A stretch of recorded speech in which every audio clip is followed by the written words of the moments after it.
Welcome to the OA Amazing Recovery Passport to Unity podcast series. Thank you for joining us. My name is Ginny, and I'm your moderator today.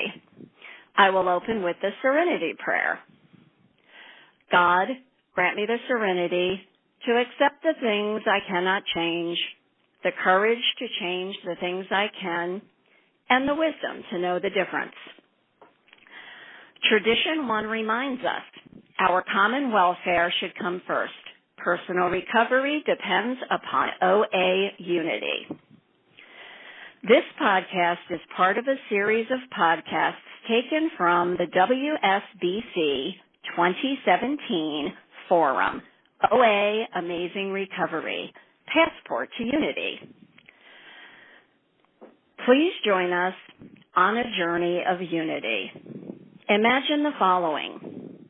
You are traveling and find yourself needing a good dose of recovery and OA fellowship. You slide into an empty seat as the meeting begins. Right away, you notice something different. Your favorite reading isn't included at all.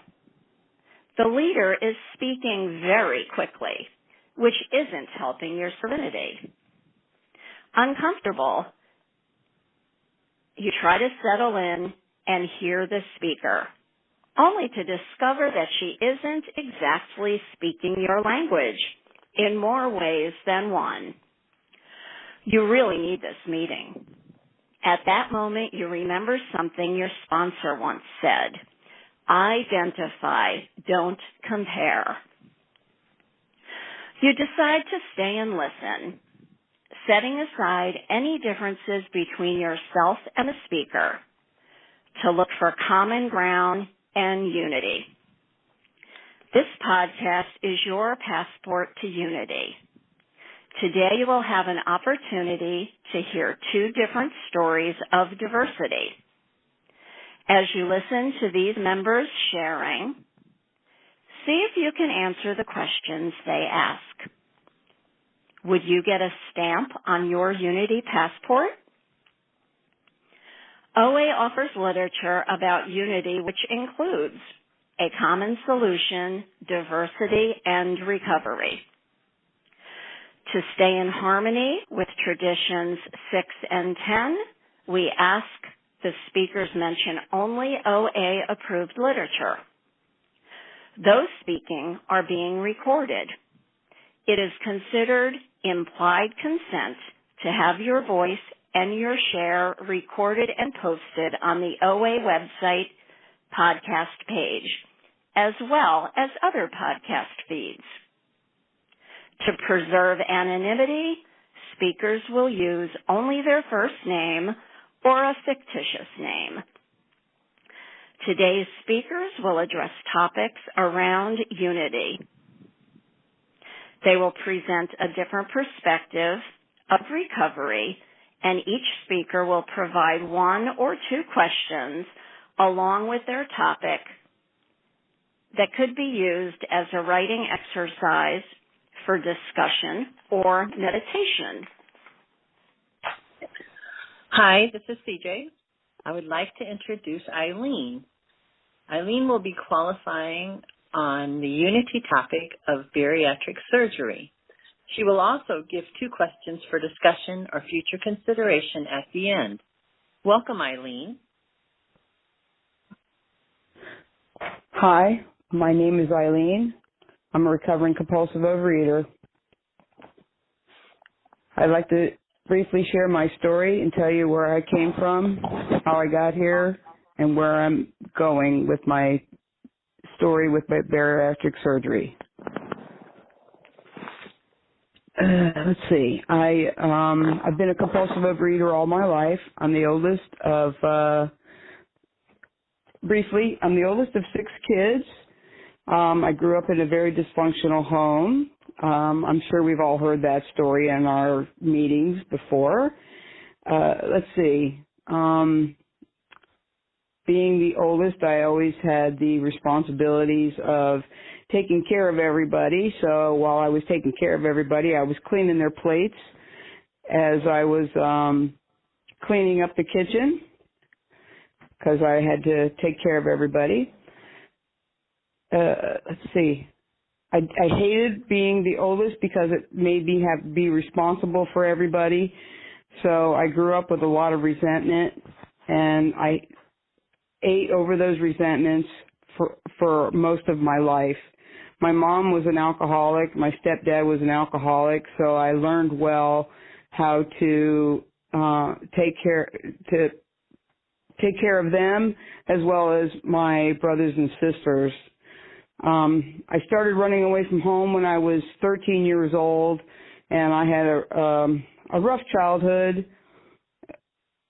from then until the time I was 18 years old. I was a ward of the state of Florida, and so I didn't know how to have a normal life, and I didn't know how to eat either.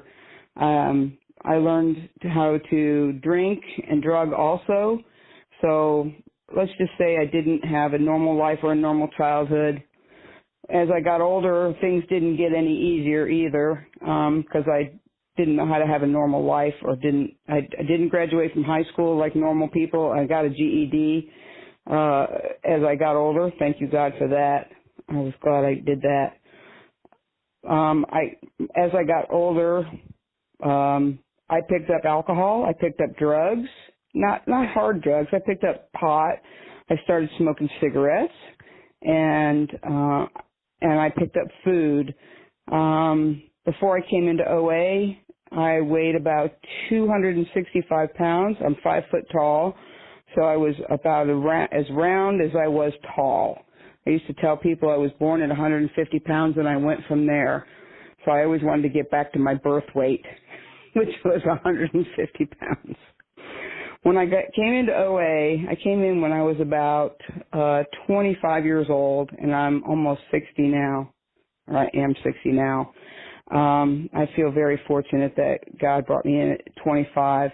I ate, I drank, I drugged, I smoked, and I really felt like when I came in, I brought my partner at the time in because she weighed 400. I didn't weigh quite 300, but I felt like she needed the program. I did not need the program. I felt like I was built like a brick and that people couldn't push me around because I was big, but I didn't realize how sick I was until I started listening to the people in OA in those meetings. First thing they told me was come to 6 meetings, and if we don't like what you had, we guarantee back your misery. And I didn't really understand what they were talking about until I started listening to what was going on in the meetings.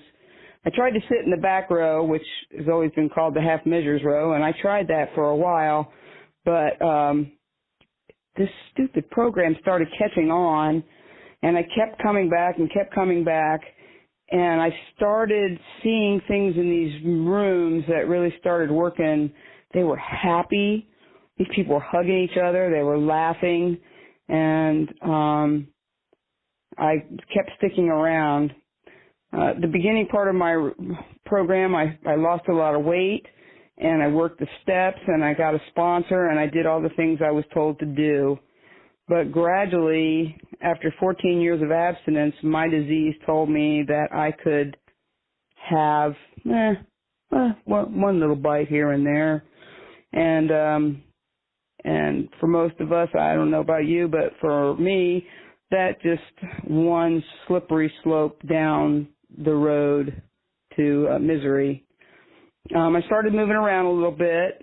I moved to Virginia and then to Arizona, and then I landed in Ohio. I've been here almost 25 years now. And I got my abstinence back for a while, and then one day, I don't even know what happened. I have no idea what happened, but I picked up one little tiny miniature candy bar, and that started a 10-year binge that got me back up to almost 300 pounds, and I could not stop eating no matter how much I tried. I begged, I pleaded with my higher power. I went through sponsors. I tried working the steps. I I talked to people. I went to meetings. I never quit going to meetings, no matter where I was at in my program. I never quit going to meetings. Thank you, God, for that, because I don't know if I ever would have come back. People tried to do intervention. I tried everything. And then somebody talked to me, gave me the idea about doing gastric bypass. And I looked into it. I was totally against it for so long because I was in OA and we were better than them. We didn't want to have gastric bypass because those people thought it was the easier, softer way. And then I found myself doing it, and I was too embarrassed to tell people in OA that I was considering gastric bypass. I would not tell the long-timers that were there that I was having this done because I was too embarrassed. So for me, I had to do a whole year's worth of classes before the doctor would do the surgery. I had to do nutrition. I had to learn how to do exercise. I had to do all these tests. I had to do a stress test. And I remember because I'd gone back up to 265 pounds again, that 265 pounds trying to do a stress test. And they're telling me to, come on, keep doing this, keep trying to, if you never had a stress test, it's like getting on a treadmill with a heart monitor on and trying to get me to run. And I couldn't do it. I just couldn't do it because the weight was just holding me down. And they're trying to get me to do it, and I couldn't breathe. I couldn't move. And it just proved to me over and over again that something wasn't working in my life. So I decided to go ahead with the bariatric surgery, even though I felt like I was a failure in my life. I couldn't get the food under control, and it was just, I didn't feel like my higher power let me down. I feel like I let me down. I couldn't get the food under control. I kept trying to control it myself. And I'm just so grateful that the people in the program, no matter where I was at or what I was doing, didn't give up on me.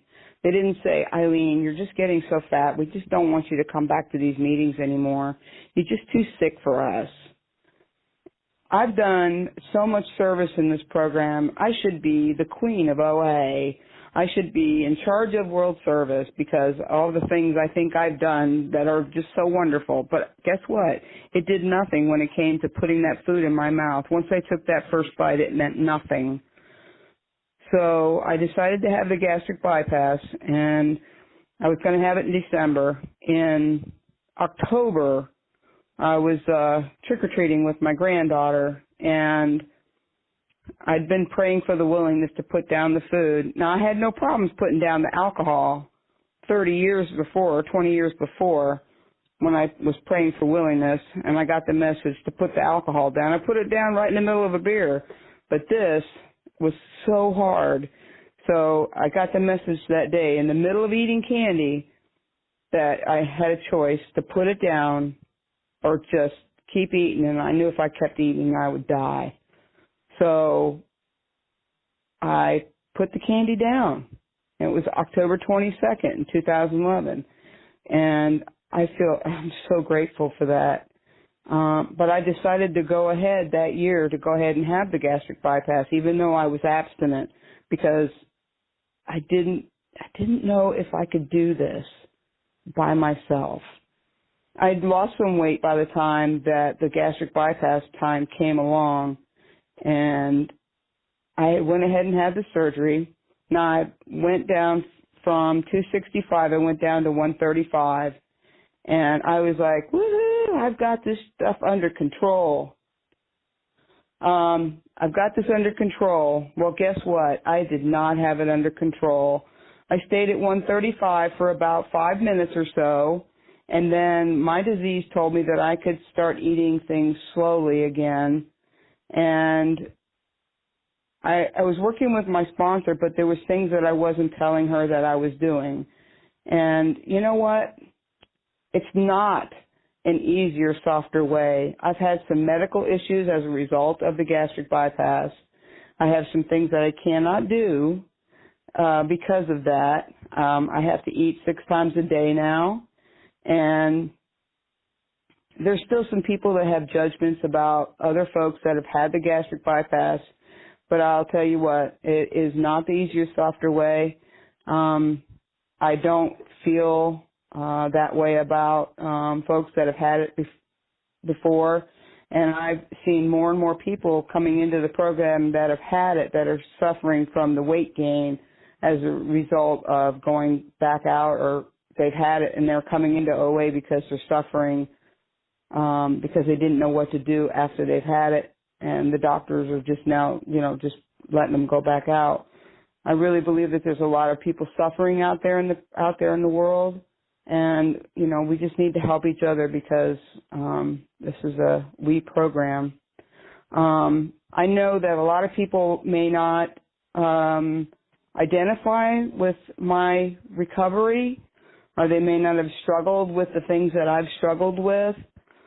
But I just want you to think about the fact that we're all recovering compulsive overeaters. It doesn't matter where you've come from or what you've done, but just remember to identify, not to compare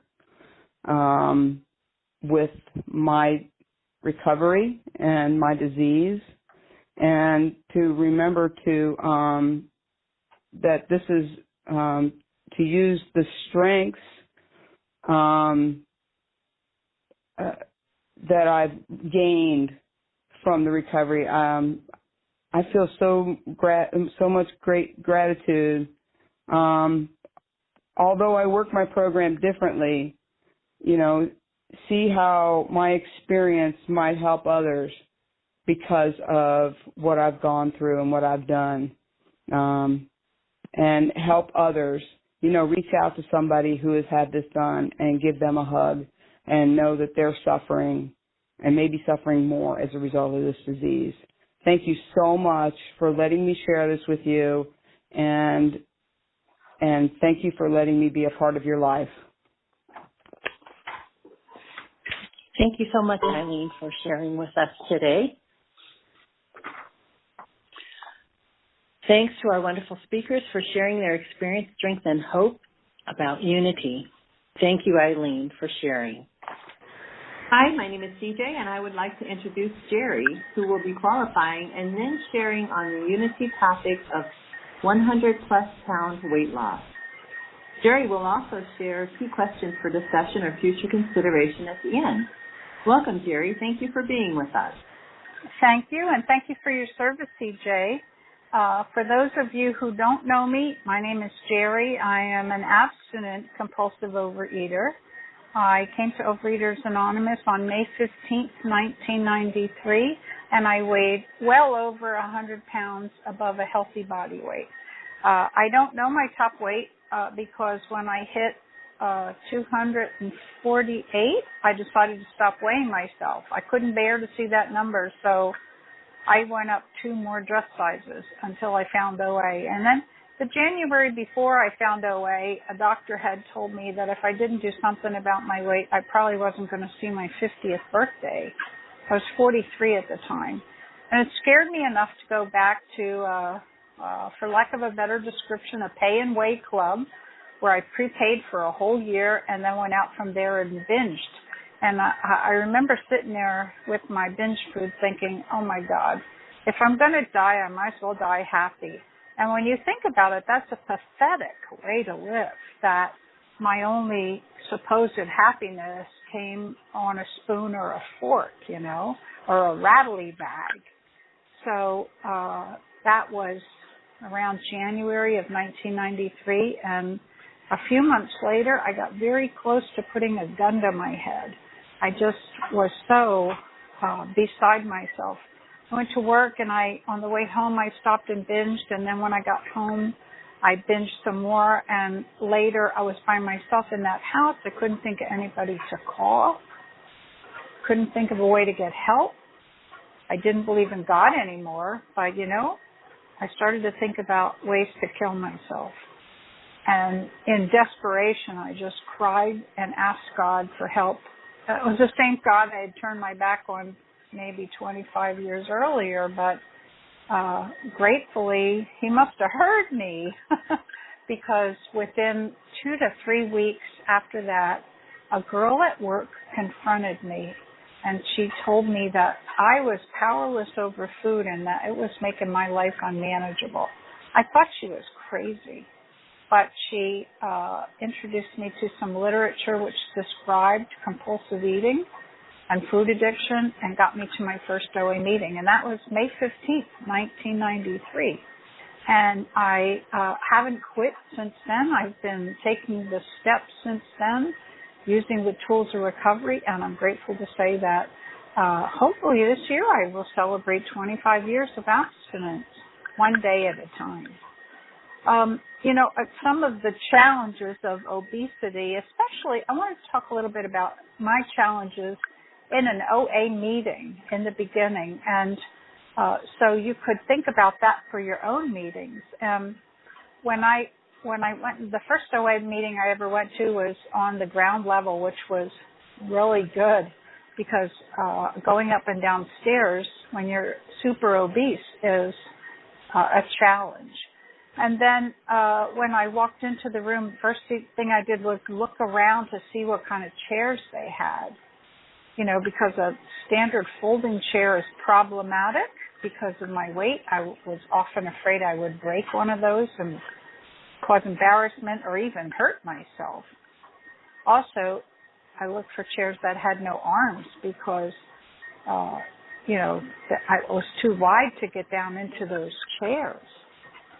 And then I also worried about low chairs, like a couch or a lounge chair, because if I got too far down in the chair, it was very difficult to get back out of it. So those are some of the things I worried about when I went to OA meetings. But I'm grateful to say I was very blessed with compassionate, wonderful OA friends. I got abstinent in Central Florida, and back then we had only the 12-step book of Overeaters Anonymous. They were still working on the traditions, and they had big books and the For Today book. And I bought all of those, but I was just so confused when I went there because I was expecting a scale that I would have to get on and weigh myself. There were no credit card machines, no lady kind of raising her eyebrows because of my weight or anything. It was just a room full of people that seemed happy.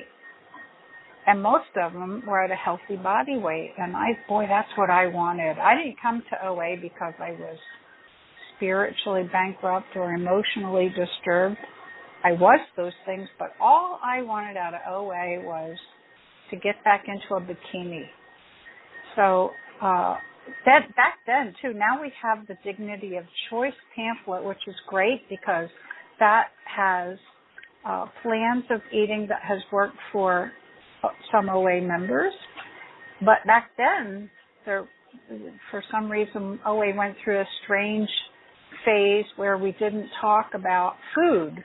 Like the food police were going to come in and arrest us or something. I don't know. But people were using plans on colored sheets, but you weren't allowed to bring them into the meeting. So sometimes the sponsor would take you out after the meeting and give you a gray sheet or an orange sheet or whatever. And so I did get to use a plan of eating pretty early on. Back then there were, a plan of eating was not a tool. Abstinence was a tool. And some years after that, abstinence became the focal point of our program and a food plan became a tool. So I did have a sponsor that helped me with that. So right away I got into using the tools of recovery.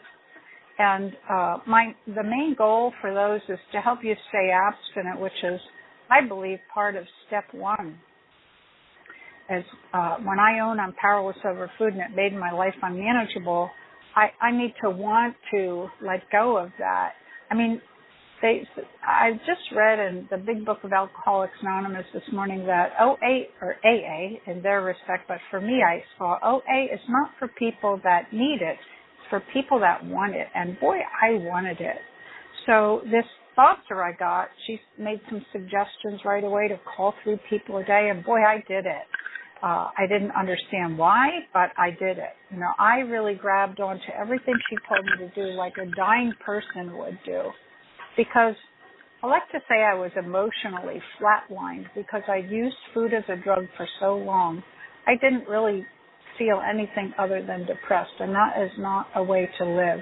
But things got better pretty quickly for me, and within the first, about 14 months, it took me to lose over 100 pounds, and I maintained that for pretty much of 20 of my 25 years in recovery. The last 4 or 5 years, I've been struggling with some health issues, which have caused a slight weight gain, but I'm still abstinent. I'm still abstaining from certain foods, and I follow a food plan that's conducive to weight loss and seek medical attention, medical help for, to help me stay at the healthiest body weight I can be at. You know, and that's another area that could be a challenge for the unity of OA, and that is when we see someone who has been maintaining a healthy body weight and all of a sudden they're gaining weight, to be careful about judging that, because when you're pointing one finger at somebody else, there's 3 more pointing back at you. And I hate for that to happen, that we can't extend the hand and heart of OA to everyone who shares my compulsion. That's what we're responsible for in OA. So, and you know, it's funny, I have sponsored anorexics and bulimics as well as overeaters over my years in recovery, and it's kind of interesting because there's one anorexic I've helped, and she always, when we talk, she says, "How do you know that about me?" And I always tell her, because, you know, I'm not an anorexic by any stretch of the imagination. I always tell her, it's what we do between our ears that we can relate to one another. We're all the same in OA, no matter if we come in obese, at a healthy body weight, or severely underweight. It's what we do between our ears that we're all the same. And it's the steps of Overeaters Anonymous that start to make the changes, because they deal with the causes and conditions of our malady. And once I was able to deal with that, I no longer needed to overeat. I replaced food as my higher power with a God that I could relate to, and the rest is just history. I'm just so grateful that OA was here for me and saved my life, really, because I really was somebody who thought about putting a gun to my head. Some things you might want to think about as we part today is perhaps you've never struggled with obesity yourself, or maybe you've never identified as an anorexic or bulimic, but how can you identify with people whose disease manifested itself in a way that is not your story? How can we set our prejudices aside and extend our hand and help anyone that comes through the door of Overeaters Anonymous? You know, I read the book of Alcoholics Anonymous a lot, and if I tried to compare myself to the people in that book, I wouldn't relate at all. But my sponsor always said to me, try to relate instead of compare. So when I see someone new come in an OA meeting, I always stop and think, how are they like me? How can I extend my hand to help that person, no matter what they look like?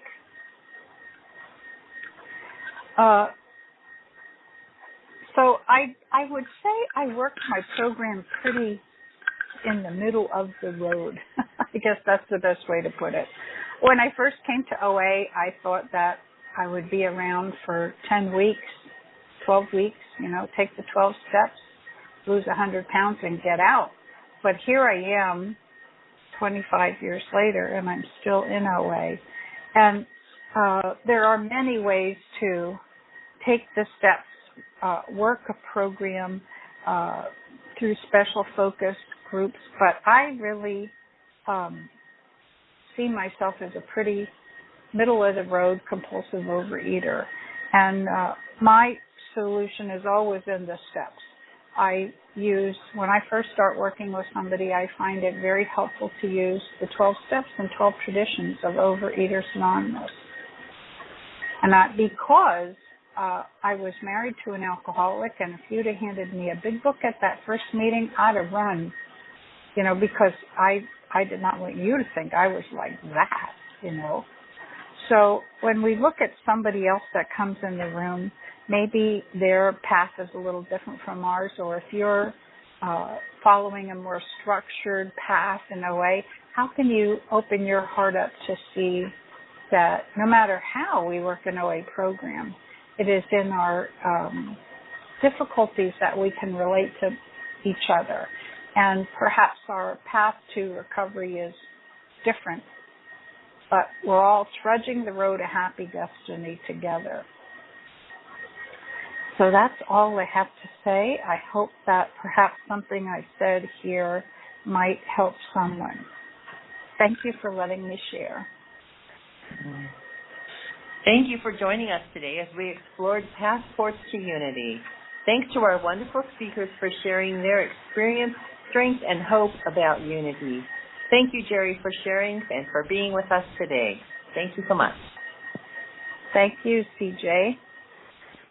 Traveling shows us that even though we may work a program in different ways or have different needs, we all have something in common and can learn from each other. Of course, the journey doesn't stop today. We hope you return when other podcasts are ready for you with more opportunities to seek understanding and unity in diversity. Unity with diversity statement. As we extend the heart and hand of the OA Fellowship to those who still suffer, let us be mindful of OA's Unity with Diversity policy, which respects our differences yet unites us in the solution to our common problem. Whatever problem you may have with food, you are welcome at a meeting, regardless of race, creed, nationality, religion, gender identity, sexual orientation, or any other trait.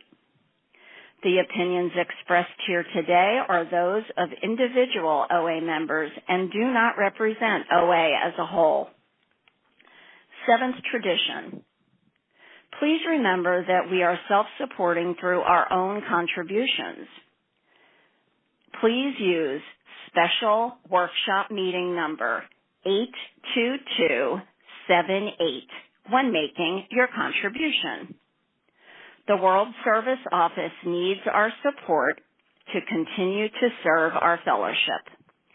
Go to www.oa.org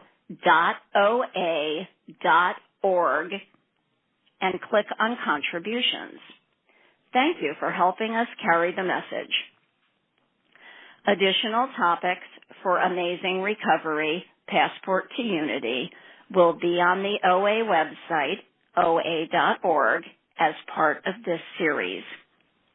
I will close this session with the OA promise. I put my hand in yours, and together we can do what we could never do alone. No longer is there a sense of hopelessness. No longer must we each depend upon our own unsteady willpower. We are all together now, reaching out our hands for power and strength greater than ours. And as we join hands, we find love and understanding beyond our wildest dreams.